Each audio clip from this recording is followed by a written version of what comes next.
sudah ya. Sekarang kita ke pembahasan berikutnya, yaitu jimat atau tamimah. Kepada Ustaz Aminul Faris Hadimahullah Ta'ala, Fayatul Masyhur.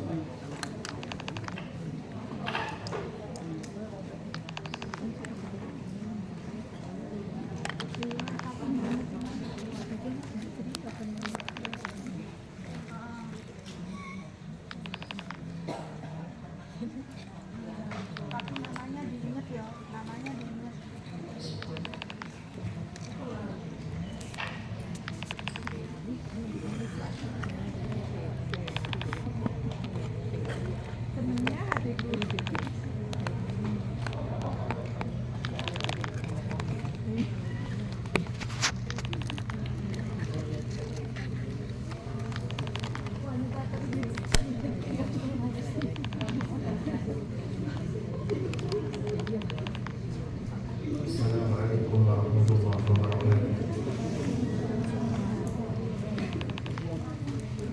Alhamdulillahirabbil alamin. Wassalatu wassalamu ala asyrafil mursalin nabiyina wa maulana Muhammadin wa ala alihi wa sahbihi ajma'in.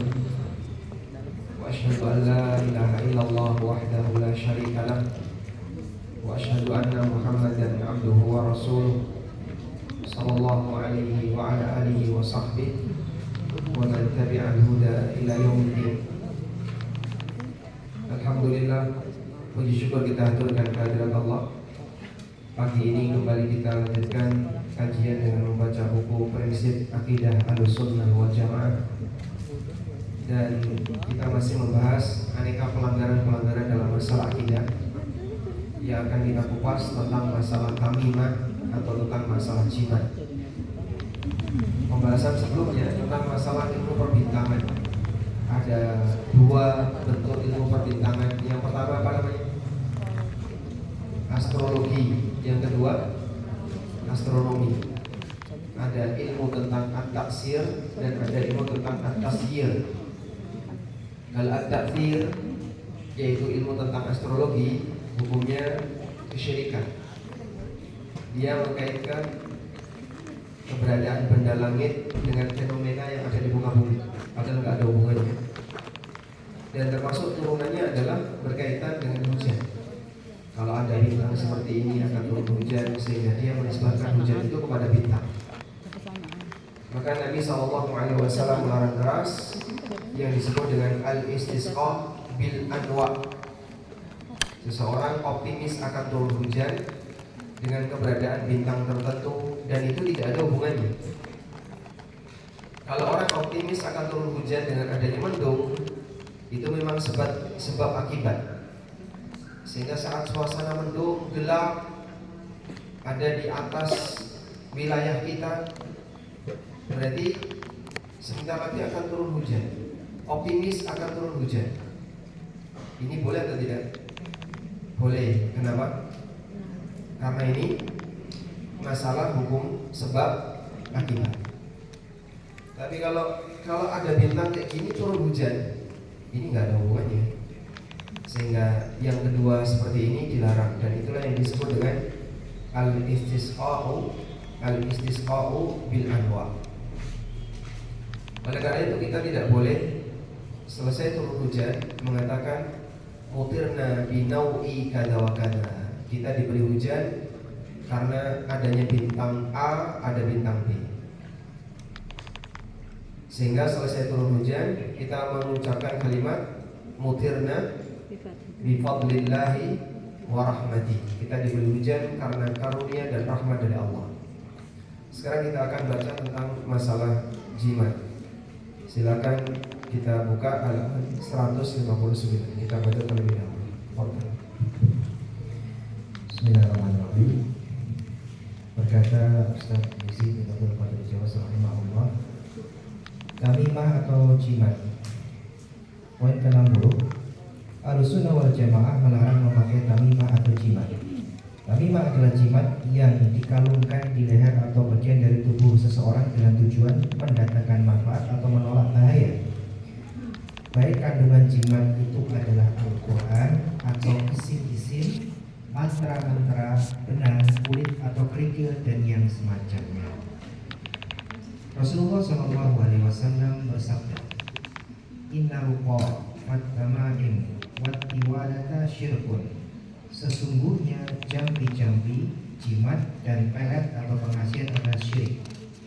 Rasulullah SAW juga bersabda, Man alaqa tamimatan faqad asyrak. Barang siapa menggantungkan jimat maka ia telah melakukan syirik. Baik. Berikutnya kita akan membaca tentang tamimah atau jimat. Ahlussunnah melarang keras memakai tamimah atau jimat.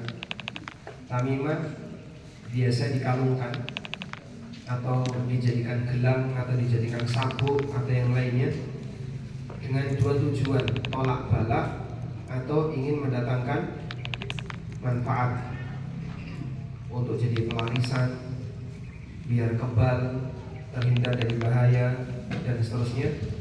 Dan Nabi SAW melarang praktek ini dengan mengatakan inna ruqa wal tama'im wat tilawah wat tiwala syirkun. Sesungguhnya ruqyah, jambi-jambi, orang komat kamit terus disembur. Wat tamaim atau tamimah, jimat-jimat. Wat tiwalah, tiwala itu jimat yang fungsinya untuk pelet, itu namanya tiwala. Syirkun, semua itu adalah kesyirikan. Rasulullah SAW juga mengatakan, Man 'allaqa tamimatan faqad asyraka. Barang siapa yang menggantungkan jimat maka dia telah berbuat syirik. Baik, dan dua hadis ini cukup tegas tentang larangan jimat. Selanjutnya kita coba detailkan berkaitan dengan masalah jimat. Kenapa jimat itu tidak diperbolehkan dalam agama? Tentang jimat. Karena ini berkaitan dengan masalah ketergantungan karena sebab ideologi. Ketergantungan karena alasan ideologi, keyakinan. Kita punya ketergantungan terhadap sesuatu. Coba di antara jamaah yang pagi ini belum makan nasi, belum makan nasi, makannya apa? Roti. Oh, buah. Makan pizza, makan durian, gedang goreng. Ada sarapan gedang goreng, ada sarapan alpukat, ada sarapan kentang, ada sarapan roti. Ada nggak orang yang punya ketergantungan pada nasi? Ada ya? Sehingga rasanya ini durung makan sego, durung makan, durung makan. Dia merasa belum makan kalau belum makan nasi. Walaupun sudah makan burjo semangkok, sudah makan arom-arom, sudah makan aneka makanan, tapi sebelum dia makan nasi, dia meyakini kalau dirinya belum makan. Apakah itu termasuk ketergantungan karena ideologi? Oh, kamu punya ketergantungan terhadap nasi. Apakah itu ketergantungan karena ideologi? Ya atau bukan? Bukan. Sehingga orang punya ketergantungan terhadap nasi. Saya itu kalau belum makan nasi itu gemeter kan. Aku nek belum kecekel sego itu gemeter. Saya kalau belum makan ini saya gemeter. Berarti dia punya ketergantungan terhadap makanan tertentu. Syirik atau tidak? Tidak. Tapi ketergantungan itu berkaitan dengan masalah kebutuhan metabolisme yang selama ini dia alami. Sehingga terkadang ada sebagian orang yang metabolisme pencernaannya dia selalu butuh makanan tertentu. Kalau nggak diisi itu badannya gemeteran. Atau kalau nggak diisi itu misalnya dia merasa nggak nggak tenang. Dulu ngombe obat ini rasanya nggak tenang. Sebagai contoh ya, orang punya ketergantungan terhadap obat gula, obat anti diabetes misalnya, atau obat tertentu, suntik insulin misalnya. Kok suntik insulin? Suntik apa namanya? Pokoknya suntik kayak gitu ya. Atau dia punya masalah dengan asam uratnya. Dia kalau nggak makan itu, dia nggak minum obat tertentu, dia rasanya nggak aman. Ada nggak kayak gitu? Merasa tidak aman ketika belum minum obat tertentu. Ada kayak gitu? Ada. Ada suami istri hubungan badan, bojone lali ra ngombe obat. Ketakutan dia apa? Merasa aman atau merasa tidak aman? Merasa tidak aman. Kenapa dia merasa tidak aman? Takut hamil misalnya. Nah, apakah ketergantungan seperti itu termasuk kesyirikan? Bukan. Maka ketergantungan manusia itu beragam. Sehingga ada ketergantungan karena masalah keyakinan, karena latar belakang keyakinan atau ideologi tadi ya. Ada ketergantungan karena kebutuhan. Ada ketergantungan karena merasa tidak aman. Karena merasa tidak aman. Dan seterusnya. Dan ini nilainya berbeda. Nah, mereka yang tidak bisa membedakan mana sebab akibat yang diperbolehkan, mana yang tidak diperbolehkan, disamakan semuanya. Jimat gak jimat, repot amat, biarin aja lah. Kan semuanya juga sebab. Ini dalam rangka mengambil sebab, ini ngambil sebab, ini ngambil sebab. Dia gak bisa membedain antara mengambil sebab yang menimbulkan ketergantungan keyakinan dan mengambil sebab karena kebutuhan dan rasa tidak aman. Ini berbeda. Yang masuk kategori syirik yang mana? Yang pertama, inilah syirik. Seperti ini yang masuk kategori syirik. Sehingga dia punya ketergantungan terhadap benda tertentu karena keyakinan. Makanya sekali lagi, orang akan melakukan apapun walaupun tidak sesuai dengan logikanya karena keyakinannya. Manusia rela melakukan apapun yang tidak sesuai apa? Akal sehatnya. Tidak sesuai akal sehat karena alasan keyakinan.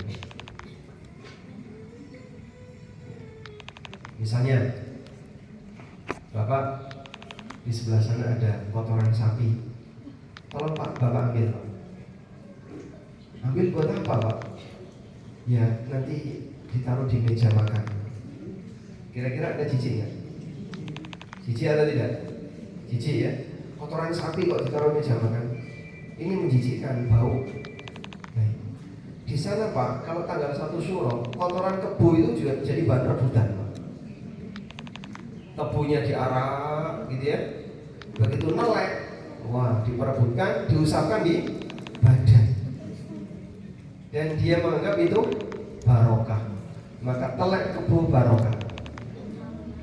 Kotoran kerbau yang diyakini berkah, sehingga diusapkan di mukanya, dan diusapkan di badannya.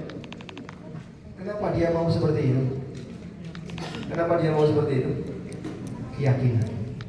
Akal hilang gara-gara keyakinan.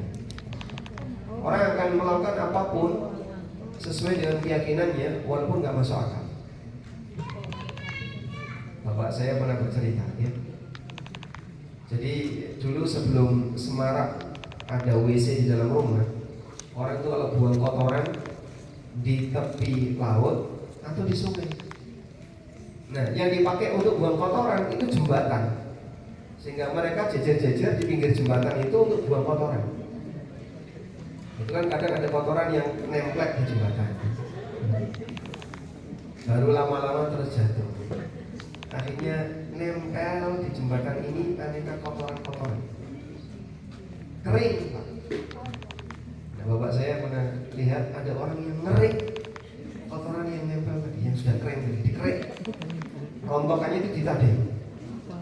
Ditanya, digowo wedak sawan, masya. Wedak sawan, tahu wedak sawan? Sawan. Jadi kalau ada bayi yang tiba-tiba demam, nangis terus tiap malam nggak meneng-meneng, diwedai pakai kotoran tadi. Subhanallah. Padahal itu najis ya. Tapi orang menggunakan itu untuk obat. Ini berangkat dari apa? Keyakinan. Nah, alasan-alasan keyakinan seperti inilah yang menyebabkan dia itu rusak ideologinya, sehingga kenapa ketergantungan yang disebabkan karena keyakinan ini dilarang, sebab ini merusak iman. Maka yang ini syirik. Tapi kalau ketergantungan karena kebutuhan, ketergantungan karena merasa tidak aman dan seterusnya, ini tidak sampai syirik. Walaupun kalau berlebihan sampai pada tingkatan kesyirikan. Sehingga yang karena kebutuhan ini kalau berlebihan itu batasannya adalah hilang tawakal. Menyebabkan hilang tawakal. Dia terlalu tergantung kepada obat. Sampai dia nanam obat itu kayak gentayangan, gulung-gulung, seperti orang stres mau mati karena nggak ketemu obat batuknya. Nah, seperti ini kalau sampai hilang tawakal, maka itu sampai pada tingkatan syirik kecil. Namun kalau tidak sampai hilang tawakal, tidak sampai syirik kecil. Baik. Selanjutnya, kita diajarkan untuk ini prinsip dalam hidup,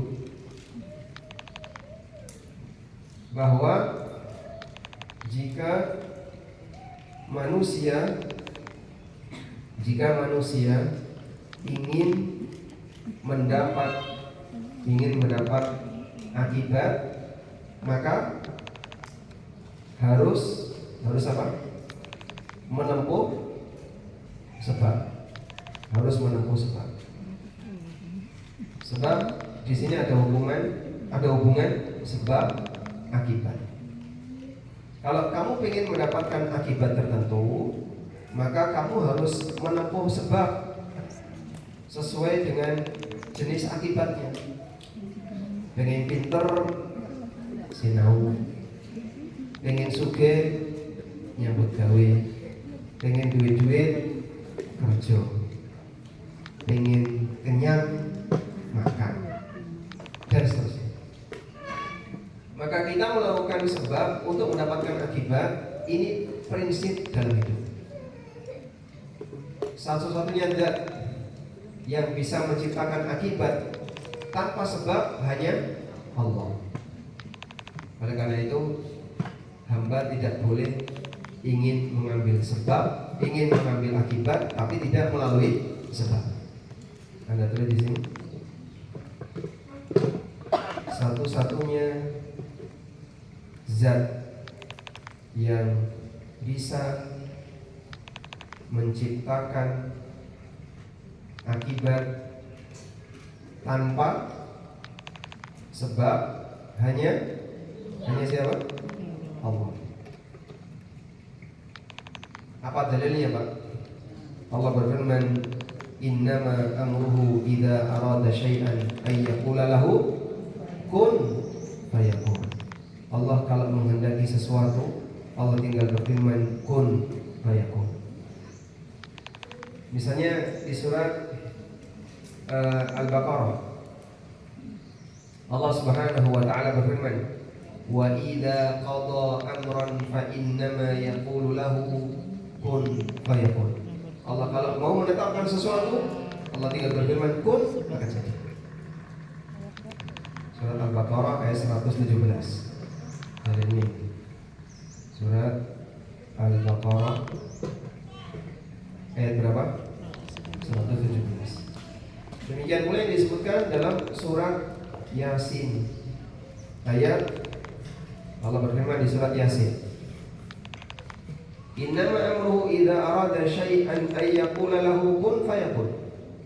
Ketetapan Allah ketika Allah menghendaki sesuatu, Allah tinggal berfirman kun, maka jadikan. Surat Yasin ayat 80. Nah, ini semuanya mengajarkan bahwa satu-satunya zat yang bisa menciptakan akibat tanpa sebab hanya Allah. Berarti kalau makhluk gimana?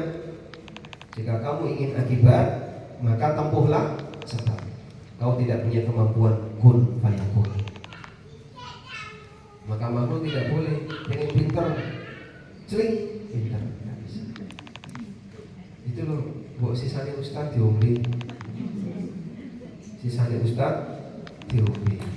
Minum sisa minuman ustaz akan berubah menjadi blendingan. Percuma saja ya, tidak bisa membuat orang jadi berubah jadi pintar. Kalau seperti itu ya, minum sisanya dokter jadi dokter, minum sisanya presiden jadi presiden. Manusia di cloning keadaannya hanya dengan mengkonsumsi sisa makanan. Apa yang Bapak lakukan kalau melihat ada sisa minuman ustaz?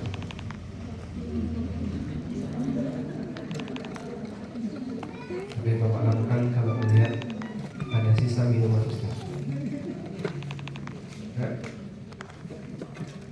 Siram ke bajunya, ke tanaman, disiram ke tanah. Apa yang Bapak lakukan kalau melihat sisa minuman ustaz?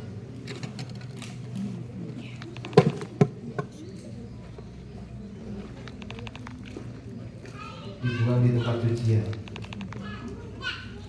Apa yang Bapak lakukan kalau melihat sisa minuman?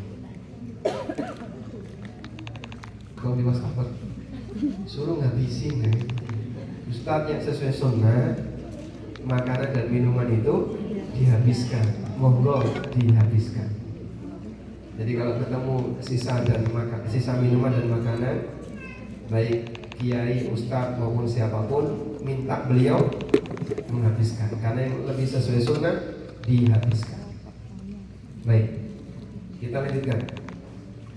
Oleh karena itulah jimat rusak di sini, sehingga ada manusia ingin menempuh akibat, ingin mendapatkan akibat, maka dia harus menempuh sebab. Nah, dalam menempuh sebab, di situ dia pakai jimat.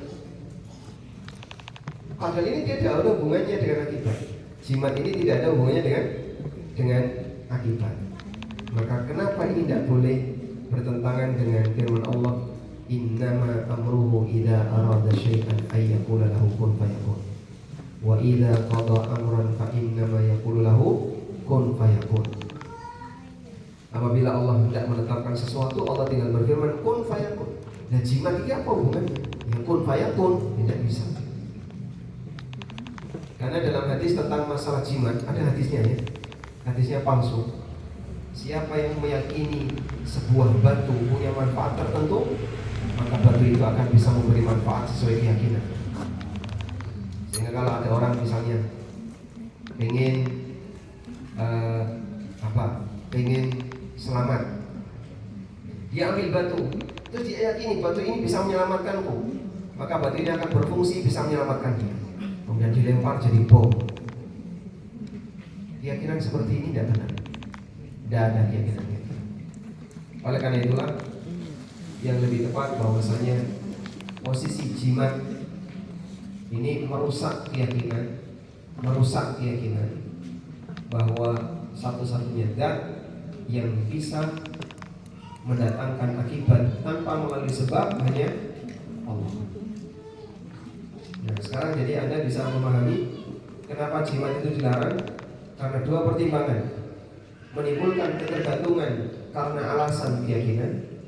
Yang kedua, bertentangan dengan prinsip bahwa kalau orang mau mengambil sebab, mau mendapatkan akibat, maka dia harus menempuh sebab, dan sebab itu harus punya hubungan dengan akibat.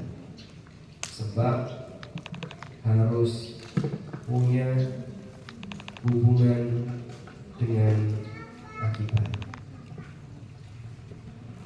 Dan jimat tidak punya hubungan, tidak punya hubungan dengan akibat. Apa hubungannya jimat dengan akibat? Tidak ada. Nek kowe pengen pinter, kowe ngene, kowe pengen sakti, kowe ngene, pengen melet bojomu seperti ini, sehingga dia menggunakan jimat pelet agar suaminya selalu nempel dengan dia, dipasang lilin. Yang seperti ini jimat yang tidak boleh. Baik, selanjutnya, jika jimat itu, jika jimat diyakini alat untuk minta kepada jin, kalau seperti ini syirik akbar.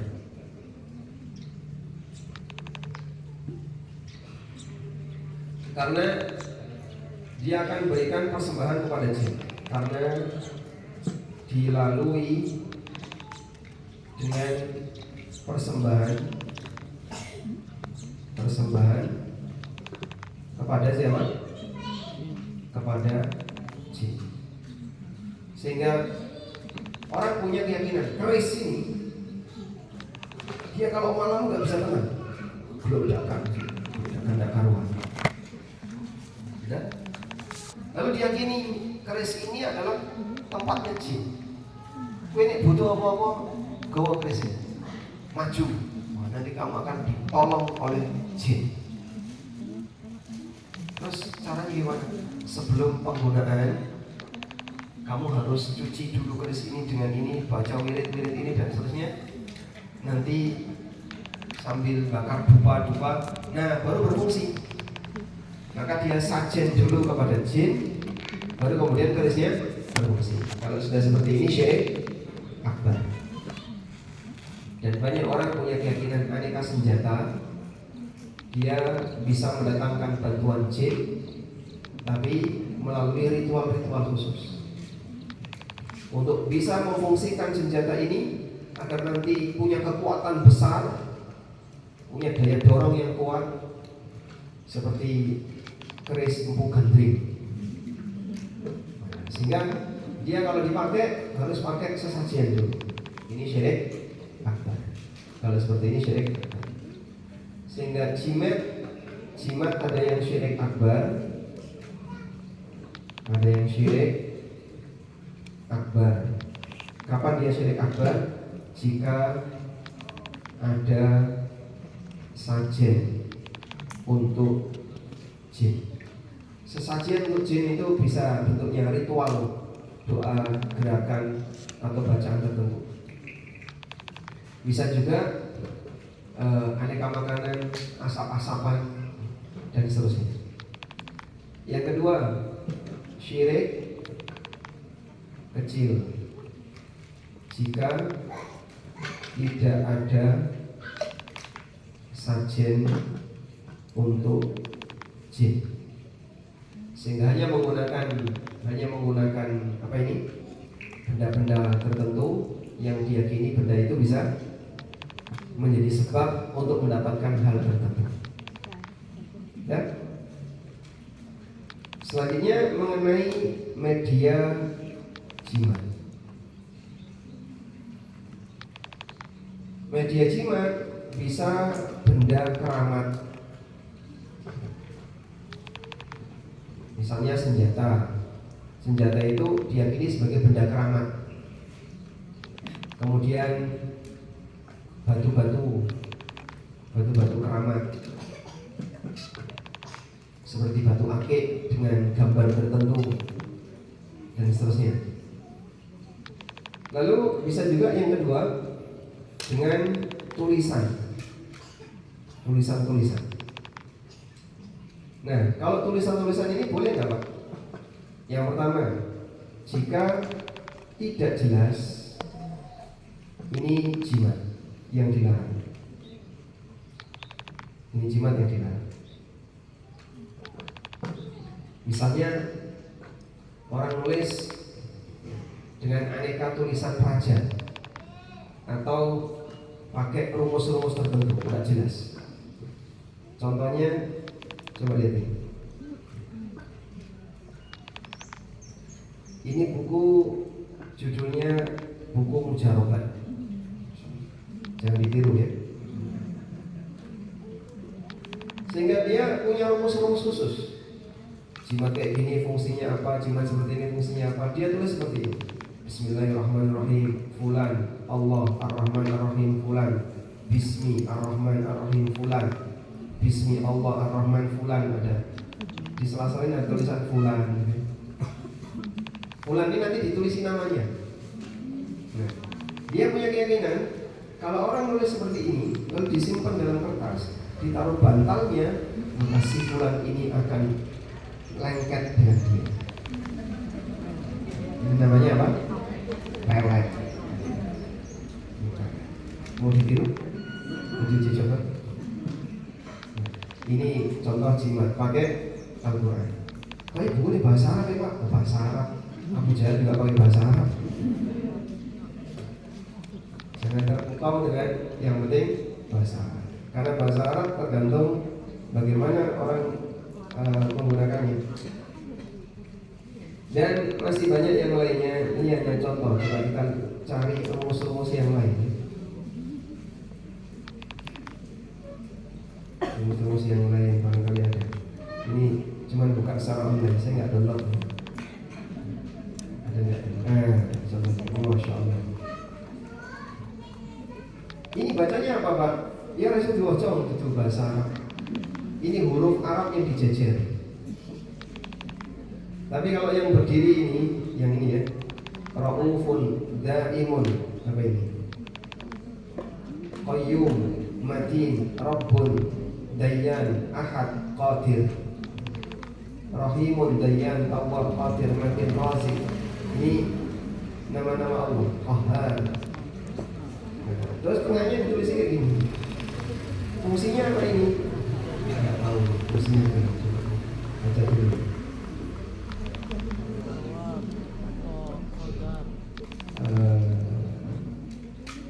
Ini juga ada amalan-amalan ya. Antasumma salatsa ayyamin. Harus berpuasa dulu selama 3 hari sebelum menggunakan jimat. Kamis, Jumat, Sabtu. Kemudian menyendiri di rumah sendirian di malam Ahad. Lalu membaca nama-nama di atas. Dzakarahu alladzi huwa min al-asma'i mansubah ila syahr. Kemudian dia menyebutkan nama-nama di atas. Lalu wa anta mustaqbilul qiblah. Kemudian baca dalam posisi menghadap kiblat 1000 kali. Jadi ada ritual-ritual khusus. Puasa 3 hari, itu pun harinya ditentukan ya. Jumat, Sabtu, Ahad. Malam Ahad harus sendirian tinggal di dalam rumah, tidak boleh ada yang menemani. Jadi boleh gudang yang sepi. Terus dia topo di situ malam Ahad. Nah, ajaran-ajaran seperti inilah yang mengiringi aneka perjimatan. Sehingga kenapa dia dibantu oleh jin? Karena ada bentuk persembahan dalam rupa amaliyah. Nanti kalau sudah punya ini dipakai untuk ilmu kebal atau dipakai untuk ilmu ngilang dan seterusnya. Ada lagi nggak Pak yang lain? Coba kita cari yang lain. Barangkali ada yang di sana. Nah ini juga sama. Pak Jimsyak. Pak ini nggak bisa dibaca ya.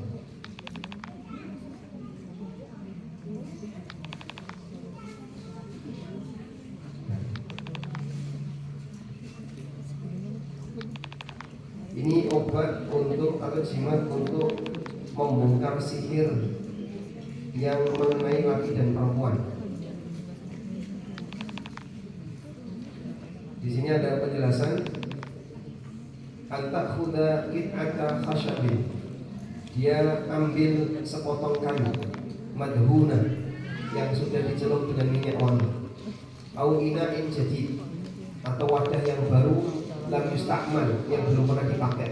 Beli mangkok baru yang belum pernah dipakai. Wa tuktabu fihi al-ahruf. Kemudian dituliskan huruf-huruf berikut ini. Wa tamquha bizait, lalu diusap dengan minyak zaitun. Bizaiti tibin wa yudahhan minhu rajul dzakarahu. Kemudian digunakan minyak wangi, dioleskan di huruf-huruf ini, hurufnya seperti ini. Kemudian untuk laki-laki usapkan di kemaluannya, wanita diusapkan di farjinya. Ya, jadi elek. Dan kadang itu ayat Al-Quran. Fa innahu yanfaqu sihrahuma. Ini bisa menghilangkan sihir yang mengenai laki dan perempuan itu. Kayak gini nggak boleh ya. Apapun itu, walaupun dia pakai bahasa Arab yang nggak jelas, kadang susunan-susunan yang nggak jelas, hukumnya haram dan itu jimat. Di situ ada bentuk isti'anah, minta pertolongan kepada setan. Contoh yang lain masih banyak, dan masih banyak yang lainnya. Ini juga sama ya, modelnya seperti ini. Bacaannya apa Pak? Tidak tahu ini bacanya apa. Karena jimat itu nggak bisa dibaca. Baik, intinya tulisan-tulisan yang tidak jelas, kemudian aneka rangkaian tulisan Arab yang tidak jelas, ini jimat yang dilarang. Yang kedua, tulisan ayat atau doa yang jelas. Sehingga misalnya Bapak nulis A'udzubillahi minasyaitonirrajim, jelas nggak? Jelas. Atau tulisan A'udzubikalimatillahi tammati min syarri ma khalaq, tulisannya jelas?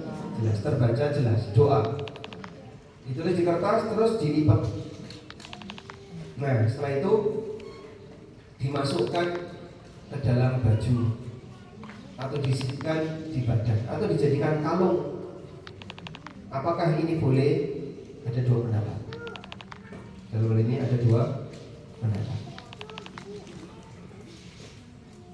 Pendapat jumhur ulama, jumhur melarang. Sehingga orang nulis tulisan yang jelas lalu dilipat kemudian dijadikan kalung untuk jadi jimat bagi anaknya, jumhur melarang.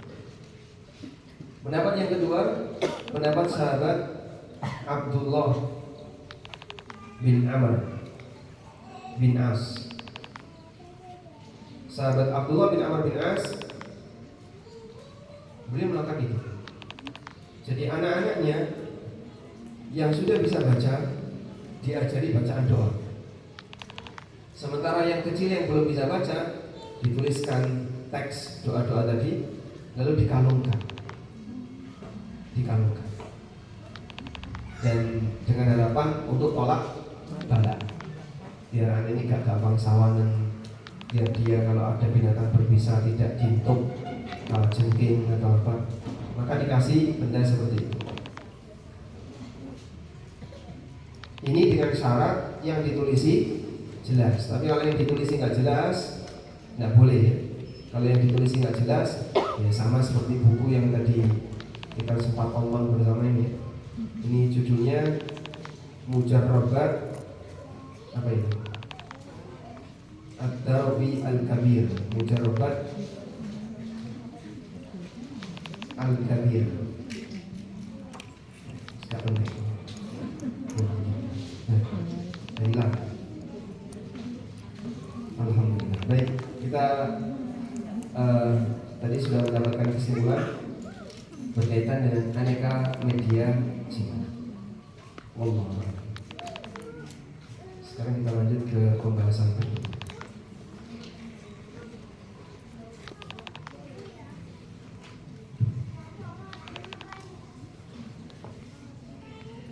Bismillah. Tatoyur atau menganggap sial karena sesuatu. Poin ke-61. Ahlussunnah wal Jamaah tidak percaya kepada tiarah atau tatoyur. Tatoyur atau tiarah yaitu merasa bernasib sial karena sesuatu. Tatoyur adalah menganggap sial atas apa yang dilihat, didengar atau yang diketahui. Yang dilihat seperti melihat sesuatu yang menakutkan, yang didengar seperti mendengar suara burung gagak, dan yang diketahui seperti mengetahui tanggal, angka, atau bilangan. Tatoyur menafikan atau meniadakan tauhid dari dua segi. Yang pertama, orang yang bertatoyur tidak memiliki rasa tawakal kepada Allah Ta'ala dan senantiasa bergantung kepada selain Allah. Kedua, ia bergantung kepada sesuatu yang tidak ada hakikatnya dan merupakan sesuatu yang termasuk takhayul dan keraguan-raguan. Rasulullah Shallallahu Alaihi Wasallam bersabda, "At-tiyaratu sirkun, at-tiyaratu sirkun, at-tiyaratu sirkun. Wa ma minna illa walakinna Allaha yudkhiluhu bitawakkul." Tiara itu syirik, tiara itu syirik, tiara itu syirik. Dan setiap orang dari kita pasti pernah terlintas dalam hatinya sesuatu dari hal ini. Hanya saja Allah menghilangkannya dengan tawakal kepadanya. Hadis riwayat Bukhari dan yang lainnya. Rasa sial dan nasib malam yang ditimbulkan dari sikap tatoyur ini hanya pada diri dan keyakinannya, bukan pada sesuatu yang ditatoyurkan. Maka prasangka, rasa takut dan kemusyrikannya itulah yang membuatnya bertatoyur dan menghalangi dirinya untuk berbuat sesuatu yang bermanfaat, bukan apa yang dilihat dan didengar. Baik, coba kita akan beralih ke pembahasan tentang tatoyur atau tiara. Disebut tatoyur, bisa juga disebut dengan tiara. Kenapa kok disebut tiara atau tatoyur? Dari kata ta'ir, dari kata ta'ir. Apa artinya ta'ir? Artinya ta'ir adalah burung.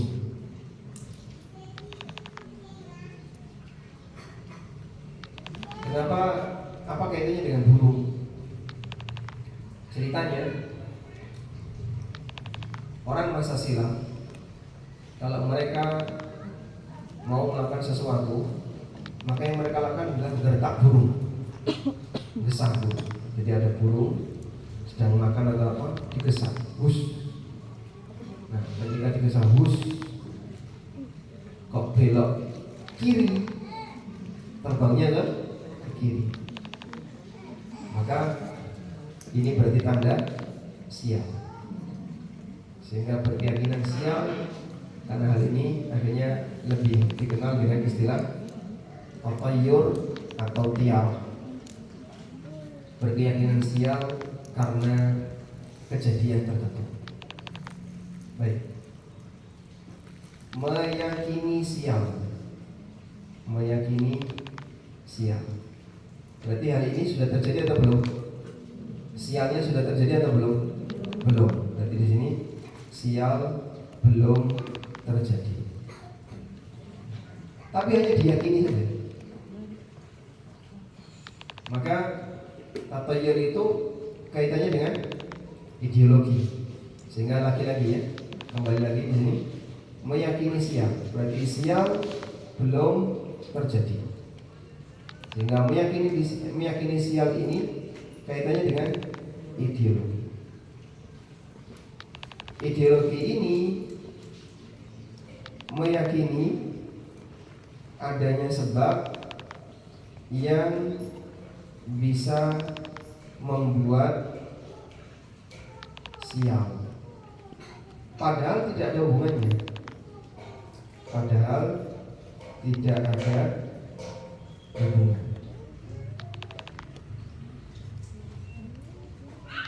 Sehingga ini dan itu tidak ada hubungannya. Kenapa kau yakini? Ya ini tidak jauh beda dengan model jimat tadi. Dia yakini seperti ini padahal tidak ada hubungan.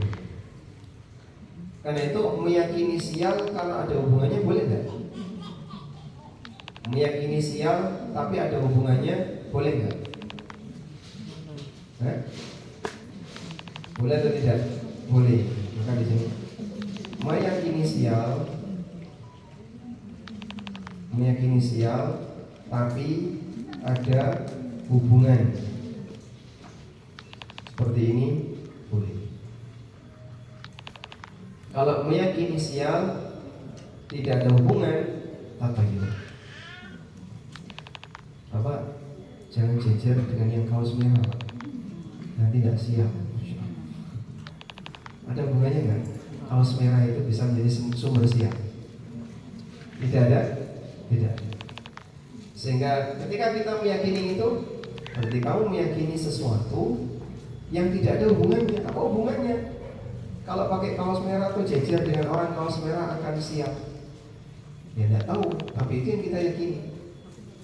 Dia tidak akan bisa memberikan penjelasan ilmiah, tapi jadi keyakinan. Kamu jangan mau rumahmu dikasih nomor 13. Nah terus nomor yang benar 12A. 11, 12, 12A, 14. Lantai 4 jangan. Harusnya lantai 1, 2, 3, 5. Beberapa angka dihindari. Ini apa-apaan? Padahal kan tidak mungkin dia keluar dari lantai 4. Tapi kan namanya bukan lantai 4, Pak. Ini lantai 5. Realitanya dia lantai 4. Tapi diberi angka 5. Bukan model. Karena dia meyakini sesuatu sebagai hal yang menjadi sebab sial, padahal tidak ada hubungannya. Kalau ada hubungannya, boleh. Sebutkan sebab sial.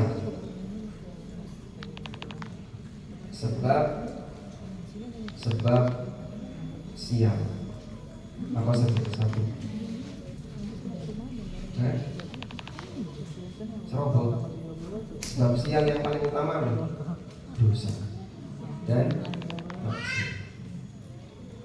Ini sebab sial yang paling utama. Ya kalau tidak sial di dunia, lebih menakutkan lagi sial di akhirat. Yang kedua, Nabi SAW menyebutkan 3 yang menjadi sebab kebahagiaan dan 3 yang menjadi sebab kesialan. Apa saja itu? Al-markabul hani. Kemudian yang kedua, ad-darul wasi'. Yang ketiga, wal mar'atu salihah, istri yang saleh. Ada 3 sebab keberuntungan seseorang dan 3 sebab kesialan seseorang.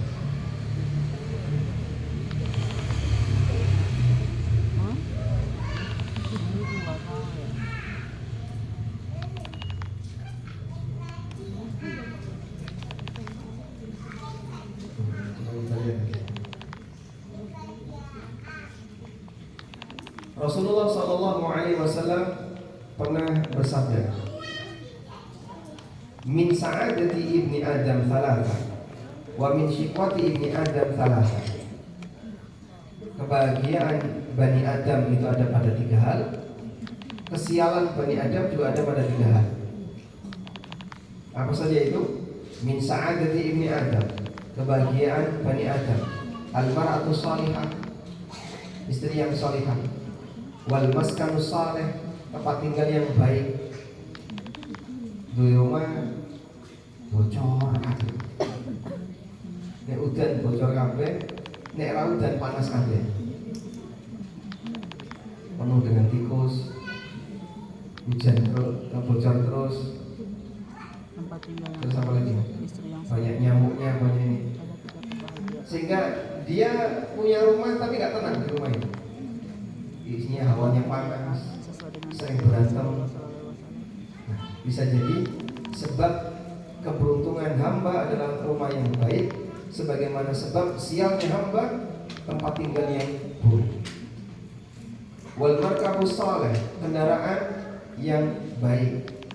3 sebab kebahagiaan seseorang: istri salihah, rumah yang baik, kendaraan yang baik. Wa min syiqwati ibni Adam, dan sumber kesialan manusia: al-mar'atus su', istri yang jahat. Wal maskanus su', tempat tinggal yang tidak baik. Wal markabus su', kendaraan yang tidak baik, kendaraan yang jelek, sehingga dia ketika punya kendaraan watuk terus. bisa tinggal sing ngantri buka kap tiap hari. Rekam terus Pak. Iya enggak tahu ada masalah terus. Bengkel bolak-balik masuk bengkel. Nah yang seperti ini berarti sebaiknya kendaraannya segera dilepas. Nah, oleh karena itu kalau orang menyebut ini tanda sial, ini sebab sial, tapi dengan sesuatu yang ada hubungannya, hukumnya boleh. Ini apa saja tadi Pak? Tempat tinggal, kemudian tempat tinggal, kendaraan, terus pasangan hidup yang buruk, tempat tinggal yang buruk, kendaraan yang buruk, pasangan hidup yang buruk, semuanya akan menjadi sumber sial bagi seseorang sehingga hidupnya tidak akan bisa jalan. Menyebut, oh ini sumber sialnya adalah istrimu, sumber sialnya adalah kendaraanmu, sumber sialnya rumahmu. Kalau memang ada hubungannya, boleh. Selanjutnya, kenapa dalam tiara itu dilarang? Karena dia meyakini sumber sial yang tidak ada hubungan. Apa hubungan angka 13? Apa hubungan angka 13 dengan sial? Hubungannya apa? Kamu nanti jadi sering salah sasaran. Salah sasarannya apa? Banyak orang mengirim paket ke tempat kamu. Misalnya, itu bukan salah sasaran, itu salah belonjonya bojone. Nah, meyakini ini karena nggak ada hubungannya masuk kategori syirik asghar. Selanjutnya, kegiatan tiara juga bisa menjadi pengurang nilai tauhid. Karena pertama, orang yang tiara itu tawakalnya kurang, sehingga gampang keweden, gampang takut, dikit-dikit takut. Awas loh, kamu nanti kualat, dikit-dikit takut. Itulah orang tiara. Yang kedua, dia bergantung kepada sesuatu yang hakikatnya tidak ada. Berarti dia punya ketergantungan karena alasan keyakinan dan hakikatnya tidak ada. Maka perbuatan seperti ini hukumnya syirik kecil. Rasulullah SAW bersabda, "At-tiyaratu syirkun, at-tiyaratu syirkun, at-tiyaratu syirkun." Tiara itu syirik, tiara itu syirik, diulangi 3 kali. Lalu kalimat ini, "Wa ma minna illa", coba ditampilkan, "Wa ma minna illa", buku di halaman 161.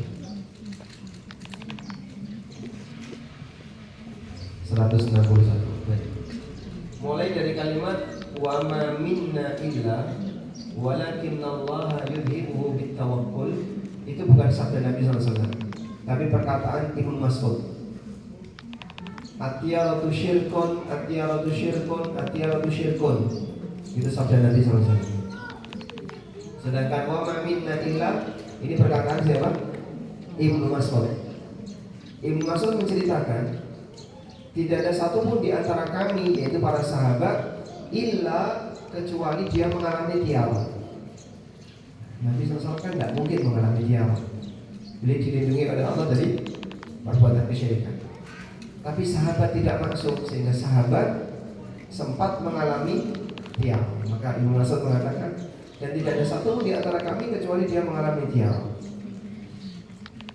Sehingga dulu sahabat itu juga punya rasa was-was di hari yang diyakini sial oleh orang jahiliyah. Walakinnallaha yudhibuhu bitawakkul, tapi Allah hilangkan dengan tawakal. Allah hilangkan dengan tawakal. Maka tawakal bisa menghilangkan tiara apabila seorang hamba serius dalam bertawakal. Selanjutnya Rasulullah SAW bersabda,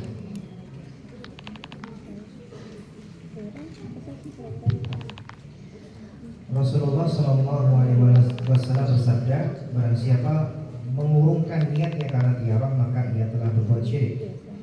Para sahabat bertanya, lalu apakah tebusannya?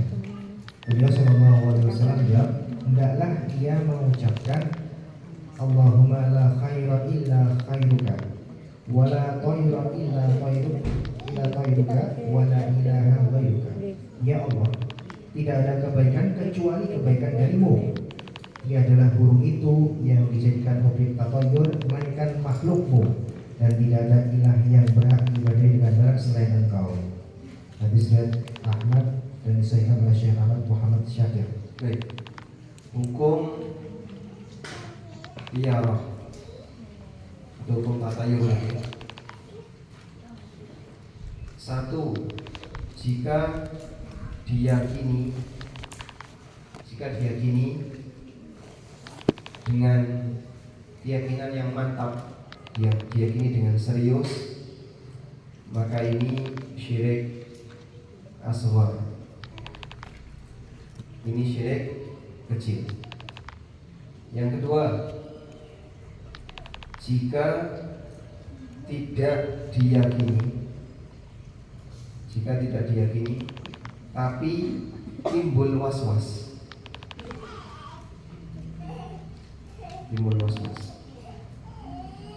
Misalnya melakukan hajatan di bulan Suro, bagi orang Jogja ya. Jogja, Solo, bulan Suro ini apa? Bulan pantangan hajatan. Dia nekat hajatan di bulan Muharram. Mungkin ada was-was di antara keluarga-keluarga. Ini kok piye bulan Suro kok hajatan? Tidak boleh bulan Suro hajatan. Piye kita lanjut. Nah, berarti di situ timbul was-was. Nah, ketika timbul was-was ada dua keadaan. Satu, saat timbul was-was,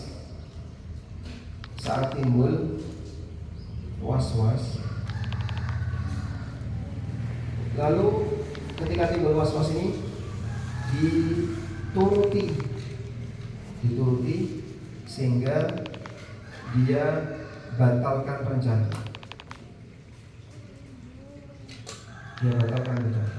Maka ini tiarah. Ini statusnya tiarah. Saat dia menghindari itu, tiba-tiba timbul was-was, tapi dituruti sehingga membuat dia tak jadi. Misalnya dia punya rencana untuk berangkat, begitu buka pintu ada cicak jatuh. Wah, cicak jatuh. Nah, tiba-tiba timbul was-was. Jadi berangkat ya. Nah, saat dia timbul was-was seperti itu, karena melihat cicak jatuh tadi, terus nggak jadi, ya sudah langsung nggak jadi berangkat saja, tak pulang, nggak jadi berangkat. Maka yang seperti ini masuk kategori tiarah. Itu yang disebutkan dalam hadis tadi. Barang siapa yang mengurungkan niatnya karena tiarah, maka dia telah berbuat syirik, dan ini syirik asghar. Yang kedua, saat timbul was-was,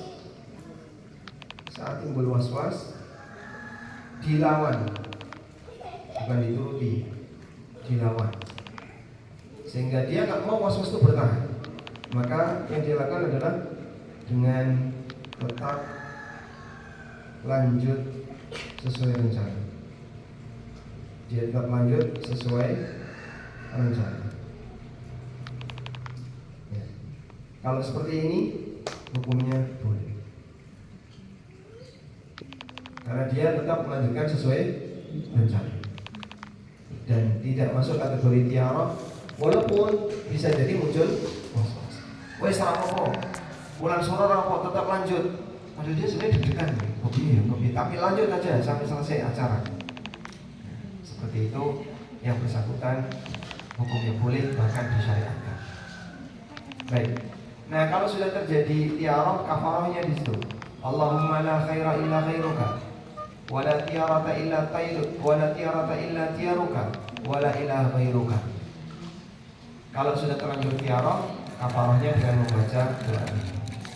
Wallahu a'lam. Walhamdulillahirabbil alamin. Demikian yang bisa kita bahas.